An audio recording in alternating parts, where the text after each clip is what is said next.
Huntington Beach, California calls itself Surf City, USA, and it looks the part. Surfers catch waves, the boardwalk is buzzing, and beachgoers lounge in the sun. But under the surface, deep political divisions are bubbling. A conservative majority took over the city council just over a year ago, creating a face-off that's become a microcosm of a polarized, Trump-era America.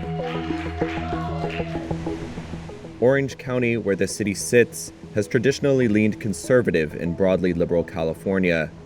Richard Nixon was born there, and it's where Ronald Reagan launched his bid for re-election. Today, though, Democrats outnumber Republicans in the county. Most of California has become liberal. Why can't we have an area for ourselves? Before Mayor Gracie Vandermark led the council takeover, she rose up as a mom who fought to remove a graphic memoir called Gender Queer from the teen section of the local library.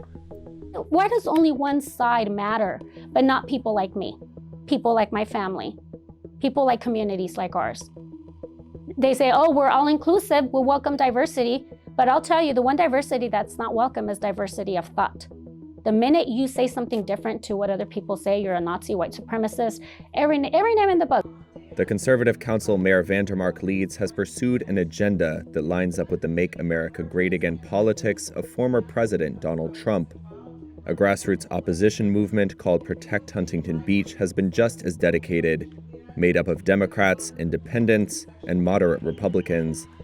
Kathy Ryder is one of its founders. Starting in 2016, it became very obvious that this was becoming very partisan, and the current people who ran are the majority. They made no bones about that they were MAGA Republicans. They were very open about it. And so there's just this element that those of us who've lived here for a long time are concerned. The two sides in the city of nearly 200,000 have been seemingly incapable of finding common ground. A zero-sum game where one side sees the other's values as un-American. There is an invasion taking place. The council conservatives recently took on immigration. A border dispute in faraway Texas may not seem like a typical item for local city politics, but it's an issue often close to the hearts of MAGA Republicans. And it's not the first national culture war topic the bloc have taken up either. They previously voted to remove books deemed as having sexual content from the children's section of the library, including several on sex education and potty training. Councilman Casey McKeon denies the group is taking cues from Trump and said his colleagues were simply trying to bring city politics, quote, back to the middle. Dan Kalmick is one of the remaining liberals on the council. He says the majority's actions undermine local government. This new ethos is effectively nihilism. We don't really know what they represent. It just seems to be spite and trying to own the libs, and is not what local government should be. Taking this level of national politics down to the local level breaks local government.